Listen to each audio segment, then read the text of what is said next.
Sometimes, the brightest stars don't fade. They just find new stages where their light is needed most. That's what 52-year-old Linda Washington proved when she stood at the Family Feud podium wearing a simple nursing home uniform instead of designer gowns, and gave an answer that stopped Steve Harvey's heart and reminded an entire television studio that true stardom isn't about fame or fortune, but about using your gifts to bring light into dark places, one song at a time. Linda Washington had once been a name that commanded respect on Broadway.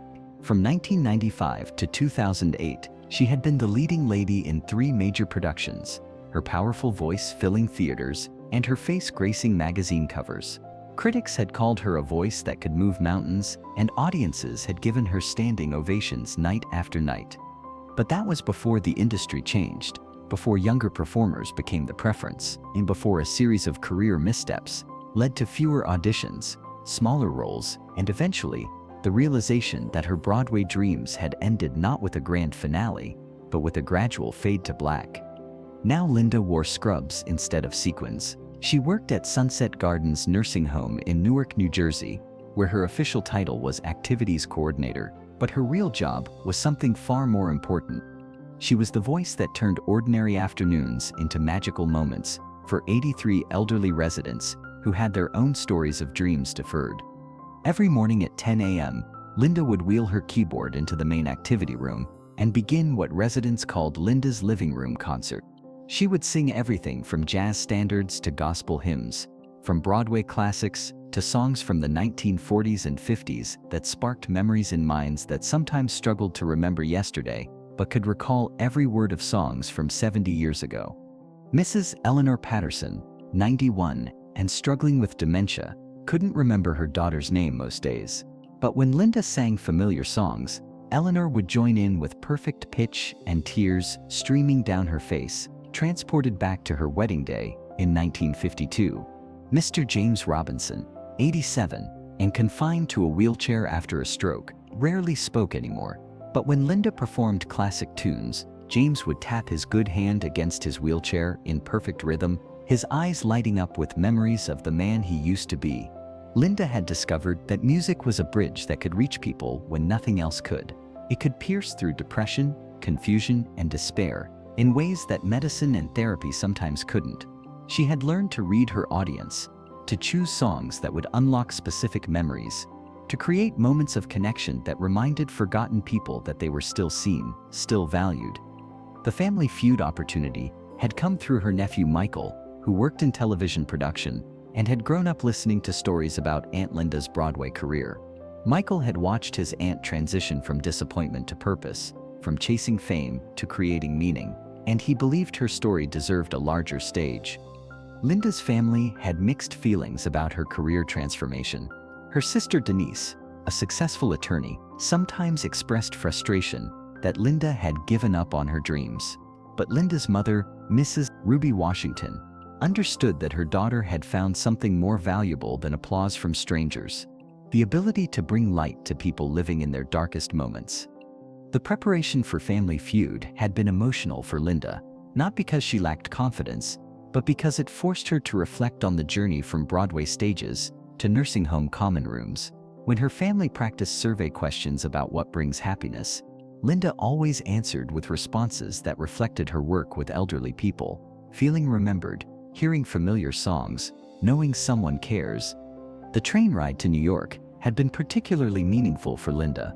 As the train pulled into Penn Station, she could see the theater district in the distance, the same neighborhood where she had once been recognizable, where she had signed autographs. Now she was returning not as a celebrity, but as someone who had learned that stardom takes many forms. Steve Harvey's pre-show meeting with the Washington family was immediately different from typical contestant interactions. When he met Linda, whose poise suggested performance experience, but whose current reality was working in a nursing home, Steve found himself talking with someone whose career path had taken unexpected turns that led to wisdom rather than bitterness. "Linda," Steve said, "your family tells me you used to perform on Broadway. That must have been incredible. What was it like to be on those big stages?" Linda's face lit up with warmth that brightened the days of nursing home residents. "It was magical, Steve. There's nothing quite like the energy of a Broadway audience, the feeling that your voice is reaching people and moving them in ways that words alone can't. She paused, then continued with the perspective of someone who had found meaning beyond personal achievement. But what I've learned is that every performance, whether it's for 1,500 people in a theater or for Mrs. Patterson who hasn't spoken in 3 days, but starts humming along when I sing her favorite song, is an opportunity to remind people that they matter, that beauty still exists. Steve was struck by Linda's grace, and by the way, she spoke about her current work without any trace of resentment. So you went from Broadway to working in a nursing home? How did that transition happen? Linda's answer revealed both the harsh realities of the entertainment industry and her personal growth through unexpected circumstances. The industry changed, and I didn't change with it fast enough. Opportunities became fewer, roles became smaller, and eventually I had to face the reality that my Broadway career was ending. I could have spent my time being bitter about it, but instead, I started volunteering at Sunset Gardens. She smiled, thinking about her current residents. What I discovered was that those elderly residents needed music just as much as Broadway audiences did, maybe more. When I sing for them, I'm not just performing, I'm giving them back pieces of themselves that age and illness had taken away. The opposing family, the Martinez family from California, had initially approached the competition with typical game show enthusiasm, but when they learned about Linda's journey from Broadway to nursing home care and witnessed her obvious dedication to serving others, their competitive energy transformed into respect and admiration. Several family members mentioned that Linda's story made them think differently about success and purpose. When Steve Harvey took the stage, the studio buzzed with anticipation, but there was an undercurrent of curiosity about the woman whose life had taken her from the pinnacle of theatrical success to the quiet dedication of elder care, and whose presence suggested that she had found peace and purpose in both places. The family introductions revealed the Washington family's values of education, service, and using talents to benefit others. Steve learned about Mrs. Ruby Washington's career as a school principal, about Denise's work as an attorney advocating for civil rights, about Michael's television production work, and about Linda's transition from Broadway performer to nursing home activities coordinator. Linda, Steve said during the introductions, Broadway to nursing home, that's quite a career change. What do you miss most about your performing days? Linda looked out at the studio audience, then at the cameras that would broadcast her words to millions of viewers, and her response carried the wisdom of someone who had learned to distinguish between what she thought she wanted and what actually mattered. You know, Steve, I thought I would miss the applause, the reviews, the feeling of being recognized and celebrated. But what I've discovered is that I don't miss those things as much as I expected to. She paused, gathering her thoughts. What I miss, and what I've found again in my current work, is the connection, the moment when your voice reaches someone and you see their face change, when music creates a bridge between your heart and theirs, when you realize that you've given someone a gift they didn't know they needed. That happens on Broadway, but it also happens every morning at 10 a.m. in our activity room when Mr. Robinson starts tapping his hand to The Way You Look Tonight. The game began with Linda participating in the face-off. The question was, name something that makes people feel young again. Linda buzzed in confidently and answered, hearing songs from their youth. It was the #1 answer on the board, and the Washington family chose to play. As the round continued, each family member's answers reflected their understanding of what brings comfort, joy, and connection to people's lives. Michael answered, looking at old photographs, which earned the #3 spot. Denise said, dancing, claiming the #4 position. Mrs. Ruby Washington's answer of feeling useful wasn't on the board, but it drew sustained applause from the audience, who recognized the wisdom in her response. When it was time for the third round, Linda was at the podium again. The category was Name Something Performers Hope For, and Steve approached her with obvious respect for the woman who had lived both sides of the entertainment industry. Linda, you've been a performer for most of your life, whether on Broadway or in nursing homes. Name something performers hope for. Linda thought about her Broadway years, when she had hoped for starring roles, critical acclaim, and career longevity, but she also thought about her current performances, when her hopes were much simpler and more immediate. To touch someone's heart, she said, thinking of the residents who came alive during her morning concerts, who found pieces of themselves they thought were lost forever. It was the number 2 answer on the board, and the studio audience applauded with unusual warmth.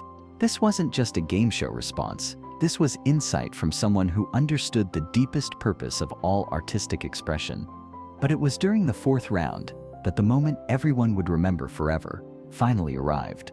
The category was Name Something Former Celebrities Miss Most, and after family members had provided answers, like the fame, the money, and the attention, it was Linda's turn. Steve walked over to Linda's position at the podium, microphone in hand, and addressed the woman who had experienced both the heights of professional success and the meaning found in quiet service. Linda, former celebrities Miss Most. What? Linda looked at Steve, then at her family, then at the studio audience filled with people who, like her, had probably experienced dreams that didn't turn out exactly as planned. When she spoke, her voice carried the certainty of someone who had lived through disappointment and emerged with unexpected wisdom. Not the stage, being able to make people happy, she said. The words resonated through the studio with a truth that transcended typical game show entertainment. This wasn't just an answer about what former celebrities miss. This was a statement about the real purpose of any performance, any career, any life lived in service of bringing joy to others. Steve Harvey, who had built his career making people laugh and bringing families together, found himself completely moved by Linda's response. The studio fell quiet as everyone present recognized they had just heard something that revealed the heart of what entertainment should really be about. Not the stage, Steve repeated slowly, being able to make people happy. He set his microphone down and walked directly to where Linda stood. The cameras kept rolling, but everyone in the studio understood that they were witnessing something that went beyond television. Linda, Steve said, his voice filled with emotion, in all my years in entertainment, I have never heard anyone explain what performing really means better than what you just said. He positioned himself directly in front of Linda, speaking with the respect that one performer has for another. You know what you just taught all of us? You taught us that the stage doesn't make you a star. Making people happy makes you a star. And you're still doing that every single day just for an audience that needs it more than any Broadway crowd ever could. Steve turned to address the entire studio, his voice carrying the weight of recognition for something important. Ladies and gentlemen, this woman right here went from performing for thousands of people on Broadway to performing for elderly residents in a nursing home. Most people would see that as a step down, as a failure, as giving up on dreams. But Linda Washington just showed us that it's actually a step up, from entertaining people to healing them, from seeking applause to giving hope. The studio audience began to applaud, but Steve raised his hand for quiet. Linda, I want to ask you something. Would you sing for us? Would you show this audience what you do every morning for those residents who count on you to bring light into their day? Linda looked surprised, then touched. I don't have my keyboard, Steve. That's okay, Steve said. The most beautiful music comes from the heart, not from instruments. Linda took a deep breath, looked out at the audience, and began to sing What a Wonderful World, a cappella. Her voice, still rich and powerful after all these years, filled the studio with warmth and hope. She sang it not like a performer seeking applause, but like someone offering a gift, sharing a moment of beauty that reminded everyone present that despite all of life's disappointments and struggles, there were still reasons to find wonder in the world. As she sang, something magical happened in the studio. The audience began to sway gently. Some people closed their eyes to better absorb the music. Others wiped away tears as they thought about their own elderly relatives who would have loved to hear such a beautiful voice singing just for them. When Linda finished, the silence lasted for several heartbeats before the studio erupted in the most genuine, sustained applause Steve Harvey had ever heard on his show. It wasn't applause for entertainment, it was applause for recognition, for beauty, for the reminder that real art serves others rather than seeking personal glory. Steve walked back to Linda with tears in his eyes. That's what Broadway lost when you left, he said, and that's what those nursing home residents gain every single day. He paused, then continued with profound respect. Linda, you haven't lost your stardom, you've just found a better use for it. The episode aired 5 weeks later and became a cultural phenomenon that extended far beyond typical game show entertainment.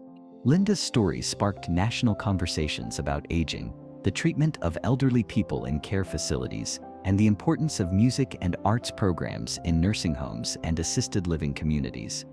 The response from viewers was overwhelming. Nursing homes across the country reported increases in volunteer applications from musicians, singers, and performers who wanted to follow Linda's example. Music therapy programs received unprecedented funding and support. Families began visiting elderly relatives more frequently, often bringing musical instruments or song requests. But perhaps most significantly, Linda's performance inspired the Nursing Home Concert Series, a national initiative that connected retired and former professional performers with elder care facilities to provide regular musical programming for residents. Within 6 months, over 200 nursing homes had established weekly concert programs staffed by volunteers who understood that their audiences needed music, not as entertainment, but as medicine for souls that had been forgotten by a youth-obsessed society. Steve Harvey, who had spent decades in entertainment, learned something profound about the difference between performing for applause and performing for healing. In interviews afterward, he said, "Linda taught me that the biggest stages aren't always the ones with the most people in the audience. Sometimes the biggest stage is a nursing home activity room where you're singing for people who just need to remember what it feels like to be human." Linda used her portion of the family's winnings to establish a music therapy fund at Sunset Gardens and to purchase better equipment for her daily concerts. But the real prize was something money couldn't buy: recognition that her current work was not a consolation prize for failed Broadway dreams, but a calling that was every bit as important as any role she had ever played. Linda Washington continues to work at Sunset Gardens, continues to wheel her keyboard into the activity room every morning at 10 a.m., and continues to create magical moments for residents who count on her voice to remind them that they are still seen, still valued, still worthy of beauty and joy. Because sometimes the brightest stars really don't fade, they just find new stages where their light can do the most good, one song at a time, for audiences who need them most.